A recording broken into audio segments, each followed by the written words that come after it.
All right, well, welcome to class on Friday. Good to see you. Rachel, would you like to share your screen? Sure, I'd love to.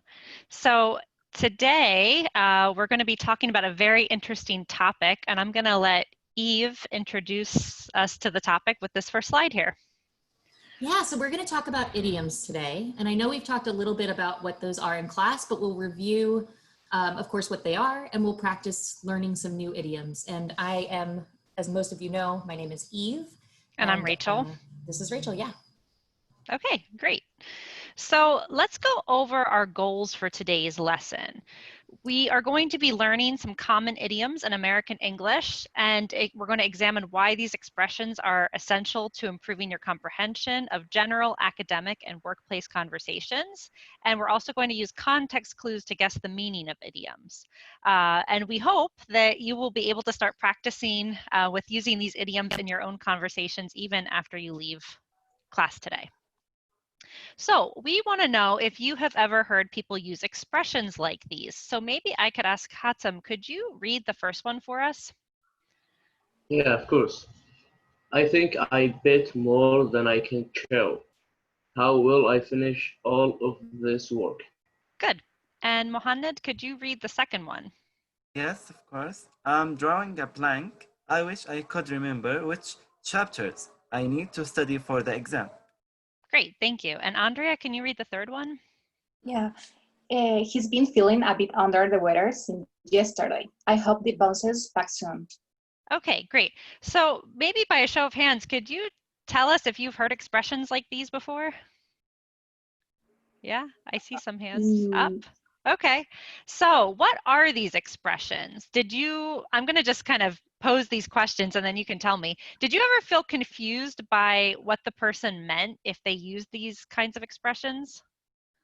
Sometimes. Sometimes? Okay. Yes, I usually feel confused sometimes and I can't understand the meaning. Okay. Yeah, it's quite difficult for me to understand sometimes. Right, and I think that's a common experience for non-native speakers of a language. So that leads us to the second question. Did you try to translate the expressions but still couldn't make sense of their meaning? Did that ever happen to someone? Yes. Yeah. Yes. Okay. Hatem, were you successful when you tried to translate the expression? No, made me more confused. Okay, it made you more confused. Yeah. Well, I think, again, that's a common experience. So there's a reason for that. You know, here on this next slide, I said likely you've had this experience. Why have you had this experience? Well, these expressions are called idioms, and they can be hard to figure out. So that leads us to this question, but what exactly is an idiom? So what are idioms? I put a definition here from the Cambridge Dictionary, and maybe I could ask Abdullah to read the definition here that starts with a group of words. A group of words in a fixed order that have a particular meaning that is different from the meaning of each word on its own. Right. So notice that it says here that the words individually or on their own have a different meaning from the group of words combined. So here we could say there's a difference between the literal meaning of each word and the figurative meaning of the expression. So if you look at this expression, to have bitten off more than you can chew, literally you're probably thinking of eating something and you put more in your mouth than you can chew. But it has a figurative meaning. So if we read the bottom example here, it says to have bitten off more than you can chew is an idiom that means you have tried to do something which is too difficult for you, right? So maybe you took on a task and it was harder than you thought, and now you feel like I can't finish it, I can't do it. Just like sometimes you put too much food in your mouth and you can't chew it all, right? Good. So here are some important points. So we want to know, why is it important to study idioms? And Abdullah, could you read the first bullet point here? Sure. For native speakers of a language, an idiom may be the best way to describe a feeling or a situation. Good. And Andrea, could you read the second one? Yes. You will hear idioms used in everyday conversation, academic settings, and workplace activities. Great. And Hatem, could you read the last one? Native speakers use idioms expression with high level of frequency, So it's important for you to understand these phrases. Okay, so there's several important reasons why we should study idioms, and also they're often used on standardized tests. So if you're taking a TOEFL exam or an IELTS exam, you might see some of these idiomatic expressions. So let's move on to our warm-up activity here, which is trying to guess idioms from context. So we're going to look at these three expressions: drawing a blank, feeling under the weather, and bounce back. So we're going to ask you if you can guess the meaning of these sentences or these idioms in the sentences that follow using context clues. Now, we've all studied context clues in the past, but just as a reminder, if we want to answer this question, what are context clues? They're hints that help a reader or listener to figure out the meaning of a new or unknown word or expression. And these hints could be other words used in the sentence, examples given by the speaker or writer, or the scenario in which the new expression is used. So we have a sentence here, and we're going to try to guess the meaning of drawing a blank. So Mohammed, could you read this sentence for us? Yes, of course. I'm drawing a blank. I wish I could remember which chapters I need to study for the exam. Great. Now, who would like to guess the meaning of drawing a blank based on other words or examples in the sentences above? Abdullah? I think make a plan for study. To make a plan. So that would mean I'm making a plan. I wish I could remember which chapter I need to study. Can I? Okay, Mohammed? I think you'll go through something very hard and you want to figure out what's the easiest way to solve it. Okay, so it could be related to trying to figure something out. Now, here's a context clue for us. I wish I could remember. So if you can't remember something, Okay. what do you think drawing a blank means then? Abdullah? I tried to figure out what should I study. Okay, good. So it could mean I'm trying to figure something out, or I can't remember. So think of if you're trying to retrieve something on your computer and the screen comes up blank, you can't retrieve it. Sometimes that happens in our mind. We try to remember something and we say, oh, my mind went blank. Or we use the expression, I'm drawing a blank. Okay, good. So we can see I wish I could remember is our clue here. Let's try another one. Andrea, could you read the next sentence? He's been feeling a bit under the weather since yesterday, so he missed class today. I hope he bounces back soon. Good. Who would like to guess the meaning of feeling under the weather and bounce or bounces back from the words or examples above? Yes, Mohammed? I think he's sick. Okay, now how did you guess that? Because he's feeling a bit under the weather since yesterday, so he missed class today. I think he's sick, and I hope he bounces back soon. I think like recovery again soon. Okay, so you're guessing that bounces back means recovers. Good. So if we look at how could you guess under the weather, well, you mentioned this word feeling, so we know it's describing how someone's feeling, and then this person missed class. So we're going to assume something went wrong, and it has to do with how the person's feeling. So I agree with you. To feel under the weather means to not feel well, right? And to bounce back, what would be the clue in this second sentence that bounces back means to recover or feel better? Soon. Okay, soon, and maybe even hope, right? You hope the person feels better. Great. Okay, so now we're going to do a class activity, guessing from context, and I'm going to turn it over to Eve for this activity where we're going to try to guess the meaning of some underlined idioms from context. Thank you, Rachel. Wow, you guys did such a good job with that. What's going to happen now is I'm going to share my screen, and we're going to read a dialogue. I'll share the dialogue with you. And in this dialogue, Rachel and I are both students at a university, and we are classmates, okay?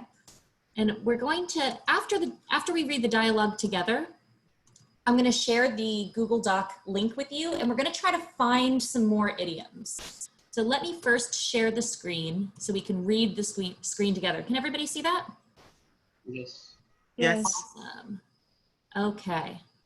So I'll try to scroll with this. It's not too long. So remember, Rachel and I are both students. Hey, Rachel, did you go to chemistry last week? Hello, Eve. Yeah, I was in class. What happened to you? Well, I was under the weather for most of the week. I think I had the flu. I missed a lot of class and I'm having trouble keeping my head above water. Could you help me catch up?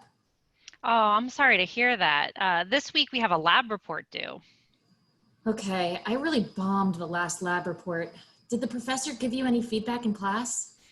I dropped the ball on the last lab report too. The professor shared a few good examples. It was really helpful to see the reports that passed with flying colors. I can share those with you this afternoon. Awesome, thanks. I owe you one. Would you like to work together on the one due this week? We have a lot of choices as far as which experiment we can conduct. I'm having trouble narrowing down a topic, so I'd love your help. I don't even know where to start. I'm drawing a blank on what to do next. I'm just gonna scroll. Great, I'd love to work with you. When's it due? Well, it's due on Friday. This Friday? Like in 2 days? Yeah, we're coming down to the wire. Okay, well, let's hit the books tonight so we're ready for the lab tomorrow.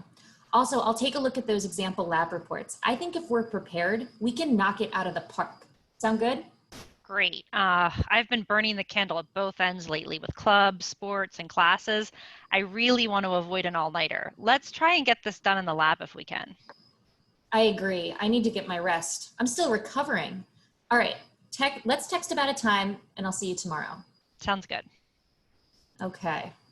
So what I'm gonna do now is I'm gonna share a link with you. So this link in the chat will allow you to access this document. Give me 1 second to find the chat. And I love Zoom, but sometimes the little controls disappear. So I'm gonna hit stop share and just do it this way. Okay, so go ahead and open that document and I'll share my screen so we can all see it together as well. And what I want to do is I want to find all the idioms together, okay? So you see there's one that's underlined and you've already gotten that one, under the weather. I'm going to give you a hint. There are 11 more idioms in this document. So go ahead, feel free to go in and underline. Awesome. My head above water. I'm not exactly sure who did this, but great job. That's one of them. Feel free to underline, bold, change the color. And we'll talk about the meaning after we find them all, okay? So let's find them all first.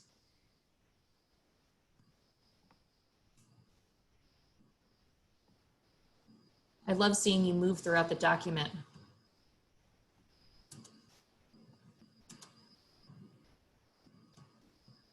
Good job. I see someone found I really bombed and Awesome. dropped the ball. Drop the ball, awesome. All right, so we've got 1, 2, 3, 4, 8 more.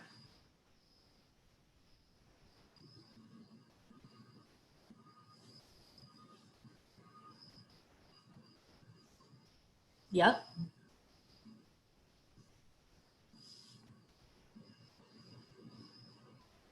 Nice, I see knock it out of the park. I think I got like. Sorry? Boarding the candle could be. Yeah, absolutely, you're right. Good. You can go ahead and underline that one or bold that one. I can't underline. I don't know. You're having trouble underlining? Yeah. But Oh, I can get that one for you. Thank you. There you go. Okay, I see 1 more, 2 more. I think 2 more. What do you think, Rachel? Oh, I think so. Let me check. 1, 2, 3, 4. Oops. 1, 2, 3, 4, 5, 6, 7, 8, 9, 10. So sounds good is really, really casual. So you're right. It doesn't, you're not asking someone literally, does this sound good? Like as if they were singing, but it's not necessarily An idiom. But I like that you're pointing out kind of casual language or the way that people use language in a different way. Great. Coming down to the wire is one. Fantastic. And I'm going to give you a hint. It's in this one. There's one more in this sentence.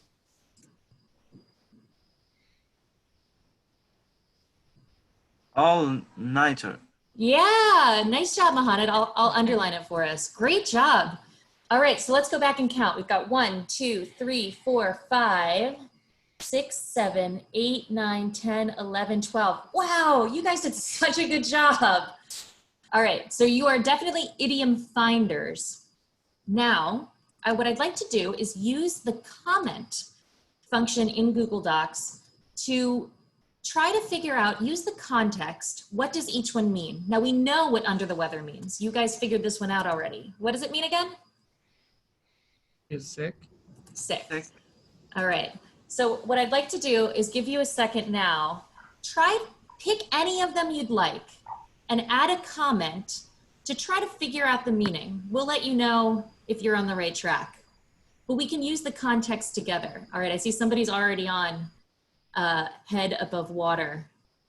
And what should I do to explain? So you're going to look at the different idioms in the dialogue, and you're going to, I'm going to actually help you here. Having trouble, this whole part is the idiom. So you're going to add a comment, and you can do that by highlighting the phrase and then hitting the plus button right here. And what I want you to do in the comment is try to guess the meaning, just like you did in the warm-up. So for example, let's look at this one. Okay, I really bombed the last lab report.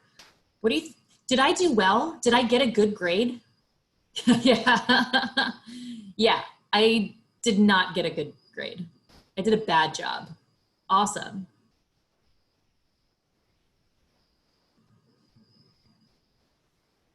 And I agree, keeping your head above water, of course, is linking it to this idea of surviving, right?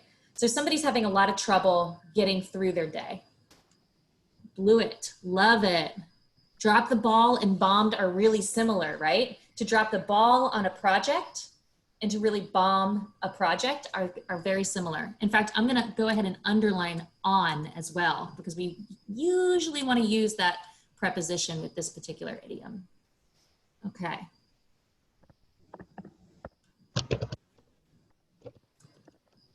Oh, nice. Yep, exactly. Drawing a blank, can't remember. So what do you think narrowing down means? I see somebody's on it.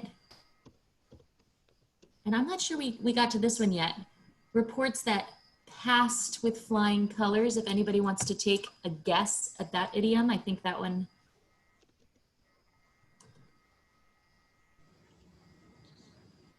Yeah, nice, Abdullah. Hit the books to study hard. And Hatem, I agree with you, to choose a specific topic. That one's really visual, right? If you're thinking about the idea of actually narrowing down topics.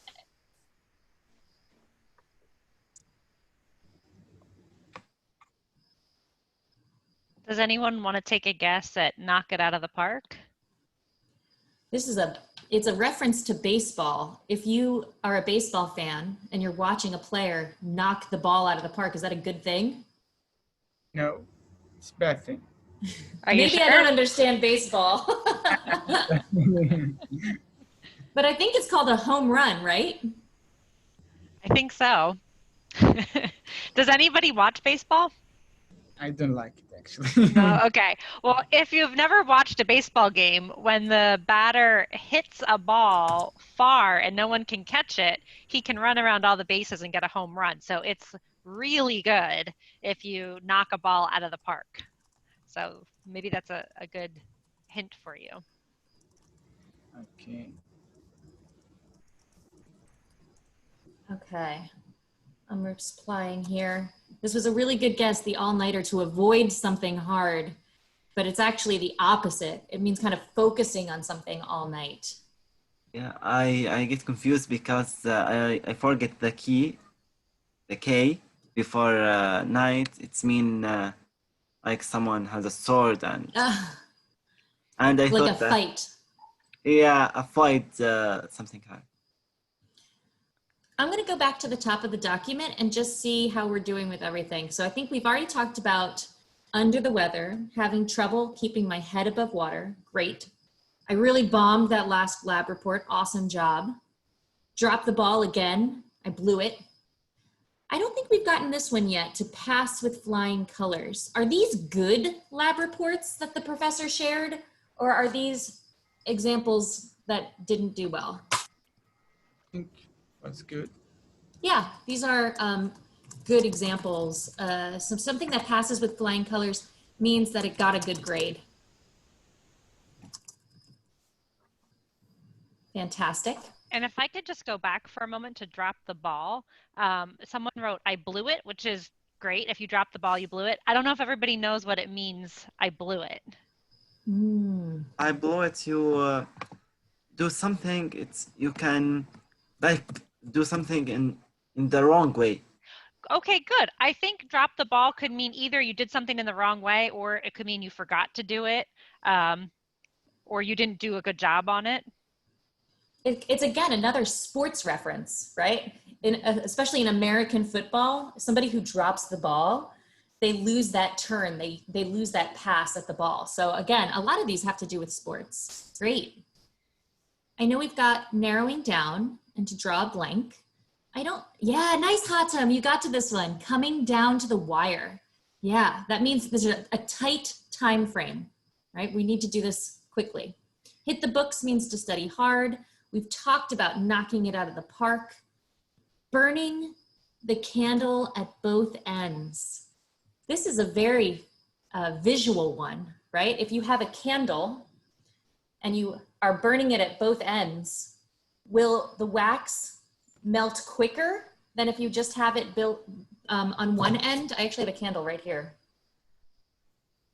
Can I ask you something? Yeah. For example, idioms are used in the formal or informal, or sometimes if I have a meeting, can I use idioms? Or there are some idioms that are formal than others? That's a great question. You're not going to see these often in writing. I'll say that. Yeah. These are definitely more spoken expressions. They're not exactly informal.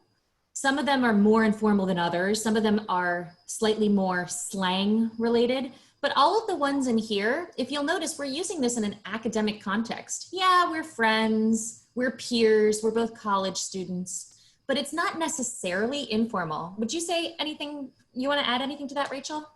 I think you're right, that they can be used in formal and informal contexts, and they're more often seen in speech than in writing. I would say if you're a person who likes to read novels and short stories and those kinds of books, you'll see a lot of idioms in that kind of writing. Maybe less so in like formal academic research, but if you had two scholars discussing an academic topic, they might use idioms in their discussion. Okay. Because, for example, I'm reading The Economist, and they use a lot the make ends meet. I think this is another. Oh, I'm so glad you brought that up. Yeah, especially in The Economist. That's such an economic, idiomatic expression, to make ends meet, meaning to be able to afford to pay one's bills, right? So one end is the amount of money we have to pay every month in mortgage or rent or tuition or gas bills, and the other end is income. So to make the ends meet, meaning to be able to use the money you make to pay for the things you need. Okay, thank you. Yeah. So we have one last one that I want to guess before we move on, and that's this one, burning the candle at both ends. So if we look at the dialogue, this person, she says, great, I've been burning the candle at both ends lately with clubs and sports and classes. How are they feeling? How is she feeling? Maybe exhausted? Yeah. So burning the candle at both ends means they're working a lot, feeling exhausted. Sorry for my typos here. And just like probably not getting enough sleep. All right, great job with that. What we want to do now is maybe practice using these in the context of our own lives. So I'm going to stop sharing. Again, great job. And I'm going to just pass it back to Rachel. Okay, great. So I'm going to just start sharing my screen with you in one moment. And to wrap up the lesson today, we're going to look at a few questions so that you can practice using these questions in your own discussions. Let me share my screen. Give me one moment.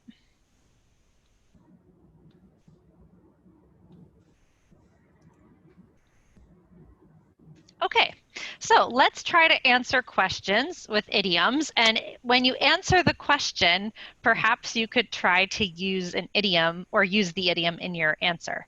So the first question is, what do you do to keep your head above water when you are overwhelmed with a lot of schoolwork or many tasks at your job? For me, Okay, Mohammed? time. I always manage my time, and I like recognize the what can I do first, and like this. Okay, so you try to manage your time and see what you can do first. Can you Yeah. try to restate the sentence using the phrase to keep my head above water? So you could say, to keep my head above water, To keep my head above water, I manage my time. Okay, good. Thanks, Mohammed. So definitely managing your time well can help you keep keep your head above water or to be able to manage all your tasks, right? Good. Let's try number 2. Can you give an example of a class you passed with flying colors? What helped you to be successful in this class? So thank you for answering the last one, Mohammed. Could someone else answer number 2?